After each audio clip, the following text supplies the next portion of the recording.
Live from Nick Cage's dressing room. Why is there so much semen? It's some of its parts. A podcast of pop cultural misunderstandings. Today, Andy and Kari will be filling in the plot for the movie adaptation. Hunter, what you got for us today? I have a little movie called Adaptation, directed by Spike Jonze, from a script that I think is just by Charlie Kaufman. That bit is sort of important because the star of the movie is Nicolas Cage playing Charlie Kaufman. Wait, Nick Cage plays Charlie Kaufman. Yeah. Who's Charlie Kaufman?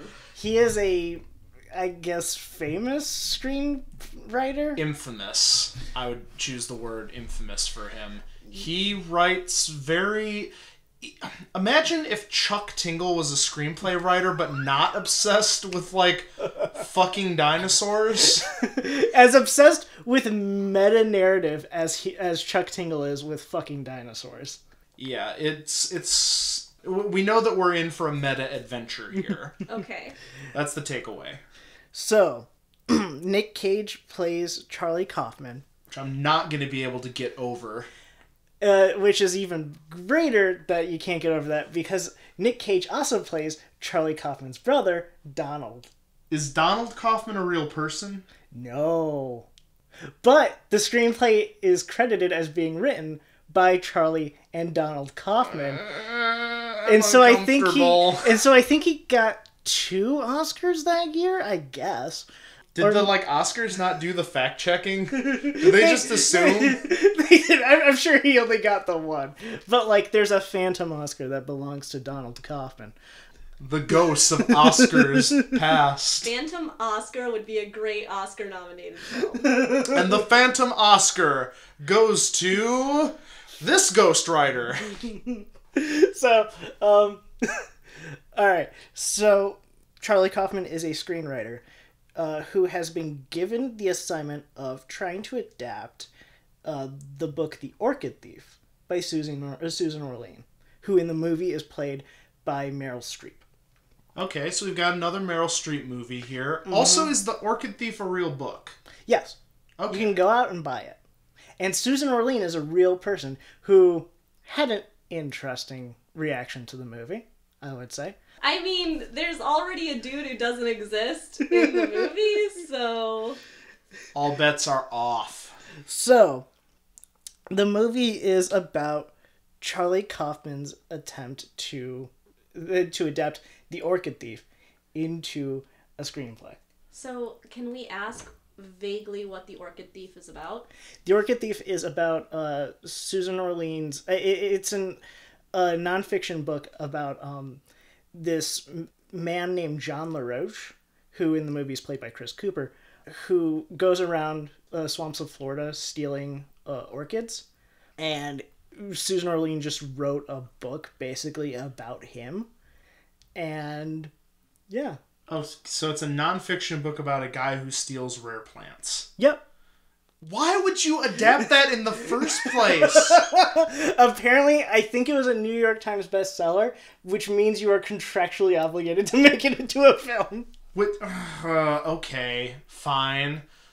I mean, it's not as hard of a pill to swallow as Nick Cage being 2 people in this movie. There are 2 Nick Cages, and they share multiple scenes. Look, I'm picturing the, twins from The Shining, but they're both Nick Cage, and they both have that droll...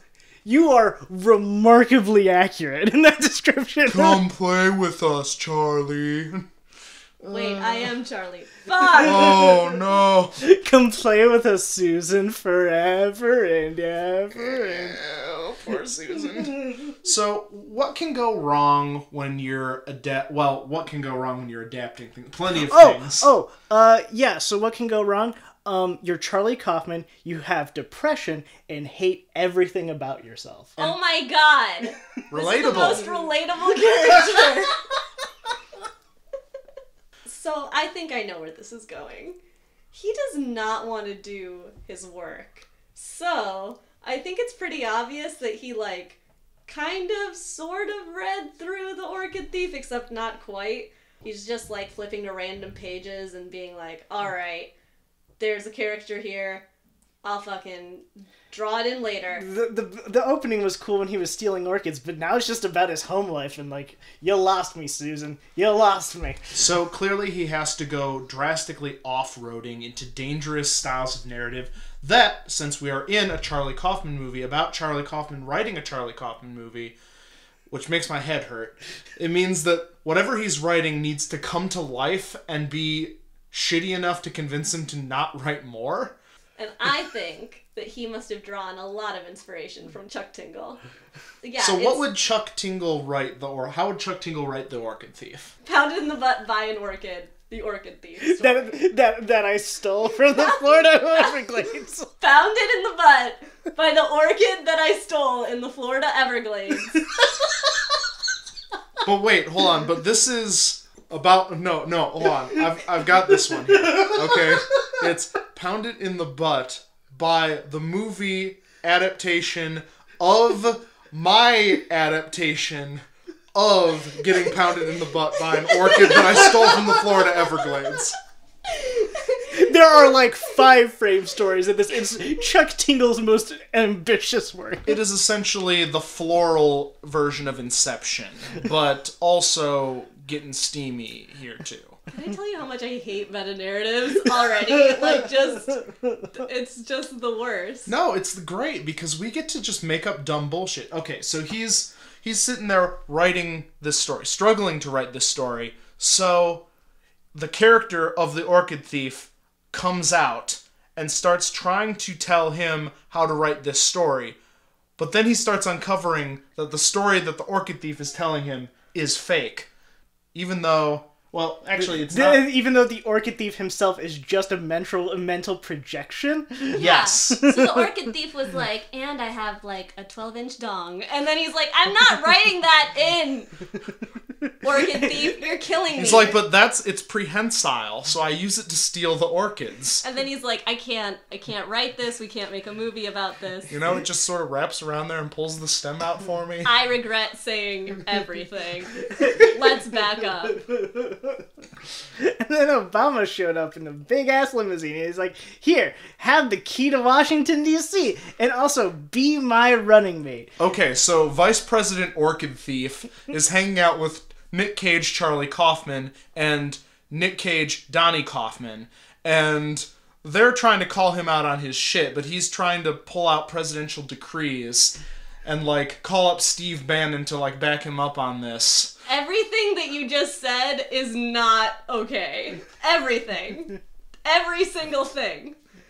It gets so bad that Meryl Streep has to come out of there and start, like, taking people to task over this poor adaptation of her work. She hears about how he is, like, manifesting the ghosts of her work and how they are physically altering time itself with their lies. And she has to show up and set the record straight. I would love Meryl Streep as a superhero, just bashing heads in. Except half the heads that she has to bash in are, like, in fucking Charlie Kaufman's head. So what the fuck is going on? I mean, again, she's like Cobb from Inception, but she's also, like, kind of like Doctor Who, where she's shutting down meta-narratives that are getting out of control instead of, like, bad time travel paradoxes. So she doesn't really have much of a relationship with Charlie because, like, she's a writer of a book and, like, they don't really talk much to screenwriters unless the screenwriter, like, gets in touch with them. Like, Charlie Kaufman only has one scene where he, like, actually contacts her and tries to talk with her, and I'm not gonna lie, I can't remember that scene. Look, she doesn't talk to him with her mouth, she talks to him with her fists. I was gonna say her characters. I was gonna say that she, like, talks shit with the Orchid Thief and she's, like, the one behind Charlie going insane. What, she's, like, whispering to her creation to, like, go into his mind and fuck this shit up? Exactly. She hates her own book. So you are talking about a collective imagination subconscious in which John LaRoche exists, and he is being used as, like, some fucked up double agent in a mental war? Yeah. Between Meryl Streep and Nicolas Cage. What is that called? Bullshit. No, That's what it's thank called. you.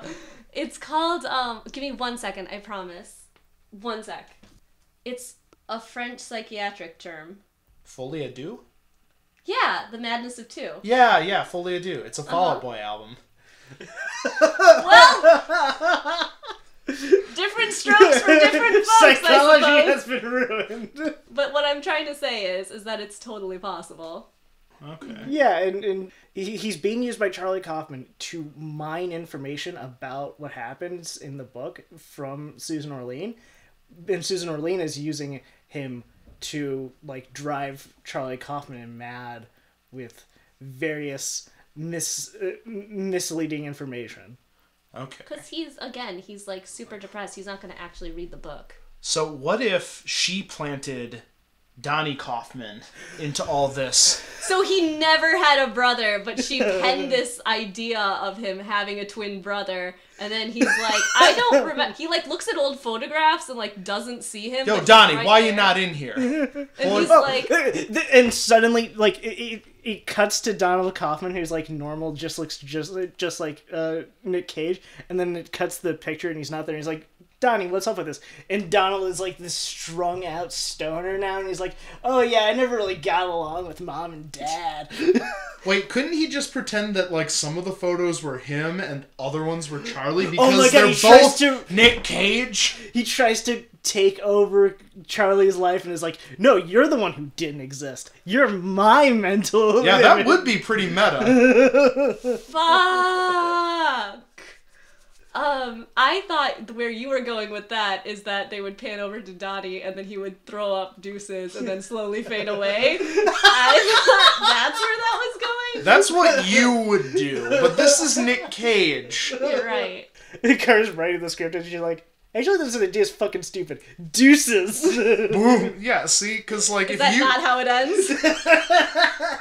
as he realizes he doesn't exist and doesn't have to put up with this horseshit anymore, I'm out. I like the idea where Charlie's like, take me with you! Wait, but wasn't Charlie the one disappearing, not Donnie? Because didn't we just say that Charlie was the fake one all along in a super plot twist? Who can keep up with this writing? Maybe all of these different versions of this that we've been saying are all happening at once and all just, like, cut between indiscriminately. That makes for a good narrative. Yes. Hey, it's technically 3 acts. Oh my That's all that matters. Wait, it has a 3-act structure? It is stable enough to sustain that? Yes. The time bridge can't hold on for much longer. Oh no! We need to call... Robert McKee. Who? Who? You make these references, Hunter! No, because Robert McKee is this guy who he's like this, I don't even know what his job is. He's just basically a dude who gives seminars about film theory. He's in the movie, played by Brian Cox. Wait, so there's like built-in TED Talks for this shit? Uh-huh, yeah. Why? Because it's a reason to put Brian Cox in a movie, and I'll fucking take that. Okay. So I guess this seminar is like how to tell if you are actually real. You And spin the it's- dreidel and find out if it like stays there forever, then you're in a dream still, Cobb. Is this an Inception reference? Yes. Okay, just wanted to Did make sure. you saw Inception, right? No. We have so much work to do. I'm sorry, I'm busy. So with our current narrative, what's happening is that Charlie Kaufman has been summoned to write, not really Meryl Streep's, but Meryl Streep's character's bio. Is Susan Or- Orlean real in this? Yes, Susan. Sorry, just forgot her name. So Charlie Kaufman has been hired to write Susan Orlean's story, but Susan Orlean is actually a witch who's able to summon her characters and torment people, and she knows that Charlie wasn't really gonna plan on reading her book, so she decides to She could just intuit that. yeah, so she decides to magic her characters into real life and also fuck with Charlie by making him a twin brother and implanting these memories that he's had a twin, but casts enough doubt that he goes crazy. So now Charlie's main goal is not only to get this screenplay in on time, oh no, but also to make sure he's not going insane. And also, mind you, the dance is in 2 days. And the prom's tomorrow! So, you're trying to write this thing. It's basically like writing an essay about a topic you could not care less about. So, God, how would you even do that? Like, I would just pen nonsense. I'd just be like, in the War of 1812, and then just like keep going, and then just hope And then that... the orchid thief stole the Declaration of Independence. And that's how he got the idea! Are you saying that Nick Cage as Charlie Kaufman is Gore Verbinski? Secretly. Who? The maker... At least I think he made National Treasure. I think so, too. Yeah, producer or director? I forget. Who can even keep it straight with these motherfuckers? I think that Charlie Kaufman, in trying to write Susan's The Orchid Thief, accidentally wrote out the script for every Nick Cage movie. Including The Wicker Man? Especially The Wicker Man. That's just like what he kept going. He'd just be like, okay, this time I'm gonna adapt it, and then National Treasure. And then he tries it again. Vampire's Kiss. Fuck, Kick-Ass. Just all of these things. Oh God, was he was the dad in Kick-Ass, wasn't he? Yep, he was Big Daddy. I fucking hate everything. Don't make me remember these things. So I think that's where this is going. So now Charlie Kaufman has written these, what I can only describe as classics. But Susan is still really upset because the Orchid Thief has not been purely captured. Oh, and also this is a weird universe where he's only making bank off of all these Nicolas Cage movies. It's like, God damn it, I made another high-grossing movie starring Nicolas Cage, actor, famous Nicolas Cage, who is not me or my brother. But Nicolas Cage is played by Donald Glover. Oh, fuck. But that's later. That's later on in... I mean, I'll celebrate any opportunity to cast Donald Glover in a movie. Fair. Okay, so there's Donald Glover and then there's Donald the brother. Let's not confuse those two. They don't sound anything alike. You're not helping. Is he also played by Donald Glover? So Twin Donald, he's been dreamt up into life, but he actually really wants to live life, so he has to kill Charlie and assume his identity. Or he could probably be more benign, but... I mean, try to make it look like an accident or suicide at the very least. Oh, what a kind soul. So now, he has to deal with this murderous not twin trying to kill him. Who exists inside of his own head. And also, I guess John LaRoche is just sitting in the back of all this. What is John LaRoche doing right now? Again, he's the double agent who's getting torn between both of these worlds here. So Does he have any thoughts on the existence of Donald or the possibility of Donald ruining his job for him? I think he's surrendered to the idea that he's never going to be fully articulated and know himself through this adaptation experience and is filled with existential dread throughout. Who is John LaRoche? He's the main character of the Orchid Thief I mentioned earlier. Oh, I see. Yeah, no. He has no idea because the witch is just doing what she does. She doesn't like it. She's not like, oh, and there's like all these different characters in play. Like she summons her minions and then gives them a task. She's not like, and these are my minions. She doesn't have like a minion party where all the minions can like meet and mingle and get to know each other and see what they're doing. But if they're both trying to fuck with Charlie Kaufman, don't you think their paths would cross at least once? I think that they've both been given instructions to be explicit and, like, on the lowdown, so they don't run into each other. Okay, so they're working in tandem. Mm-hmm. All right. Which is just making poor Charlie's job so much more difficult. See, I just want, like, a Dumbo nightmare fuel dream sequence to bleed out into reality at some point in this film, and just like let the nightmares flow out into the real world like it's some sort of like Goya etching. And finally Charlie Kaufman gets devoured by a giant orchid. That could be a really good ending. So then it just like oddly becomes Little Shop of Horrors. Yep. In a way. And it turns out he had a vor fetish the entire time. It was just his No. subconscious. And this whole thing has been a script for for a movie about vor. Susan was like, "You finally get to know yourself. Good job, Charlie." I'm shutting this down now. Hunter, please tell us what really happens before Kari can talk about fetishes I don't like. Okay, so Charlie Kaufman has horrible writer's block, and he doesn't know how to adapt a book that effectively has no like structure that you can fit into a 3-act film. So he just starts like making shit up, and there's a whole sequence. Called it. But there's also a whole sequence where he just starts trying to get super meta with it, and like tries to make a movie about evolution. And like is like, okay, fade into the creation of the universe. Big Bang's happening, and all the planets are forming, and he basically just has like this horrible brainstorming session that goes absolutely nowhere and results in nothing.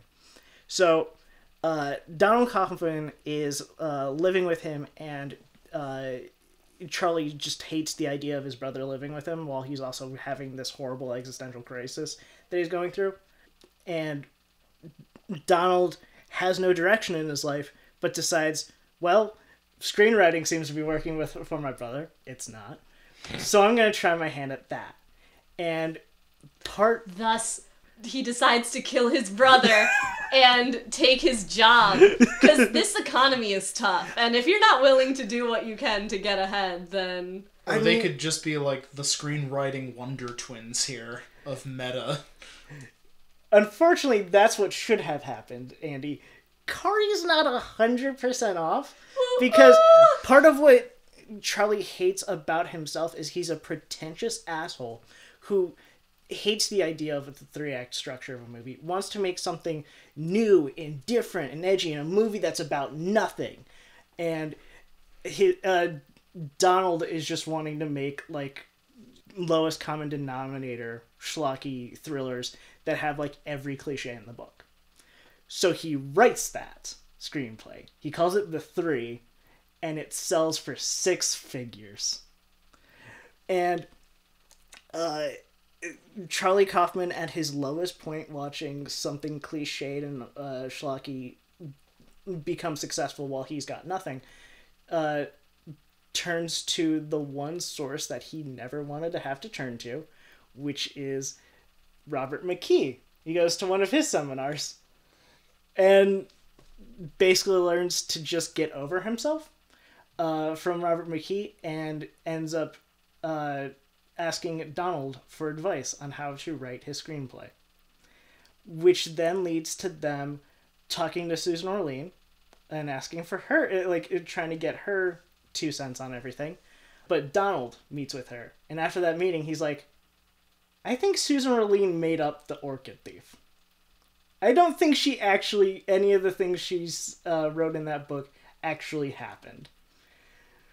And so they go to investigate and find that Susan Orlean did make up parts of the Orchid Thief, and she is now in a secret relationship with John LaRoche, and they've been collecting ghost orchids and turning them into drugs, basically, and having wild, like, coked up sex parties.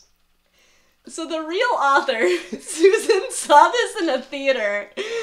Oh, and she got to look at the script before it was made into a movie, and at first she was like mortified and was like, "You cannot do this." And then she had a good think about it and was like, "Actually, you know what? Fuck it." And so she just let them make this movie.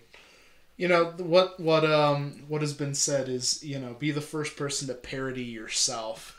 You know, because that's what Neil Patrick Harris said about the Harold and Kumar script, where he's like a coked out sex addict, deranged lunatic. He was like, you know what? I'll play this character. I'll play me being this.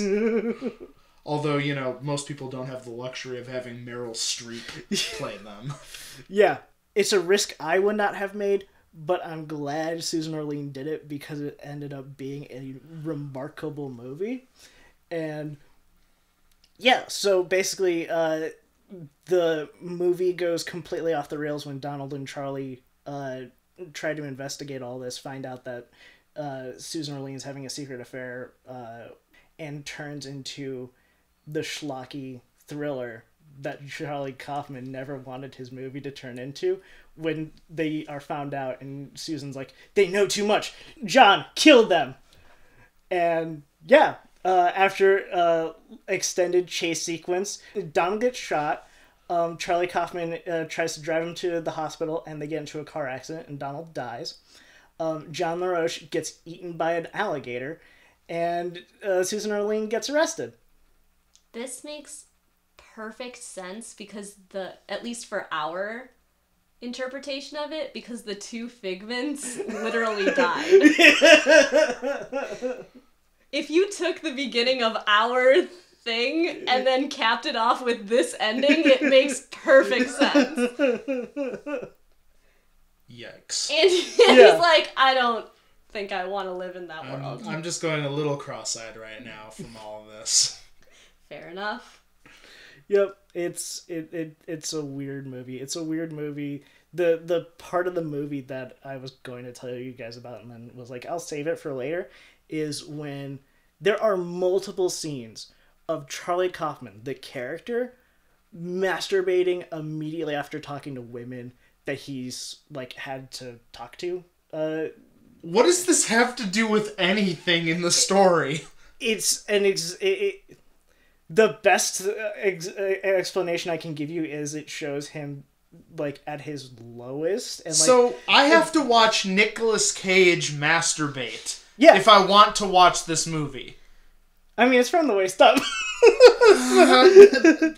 That's not better. But yeah. I have to see Nicolas Cage's... I mean, actually, we probably see Nicolas Cage's sex face like all the time and just don't know it. Yeah. I don't want to ever hear you say that ever again. That's not a theory I want to ever have. It's a good explanation for his overacting. Good God! What? Oh, like he gets off on being in movies? Exactly. No, I totally buy that. I 100%... Look at me. I am not joking. I 100% buy that he gets off on making movies. So that means that Ghost Rider was just like one raucous ride for our boy here. He's never been... the worst. Shut up. You're ruining everything forever. I sincerely wish we didn't talk about this. Also, Nick Cage movies are ruined for me. Thanks so much for listening. Bye!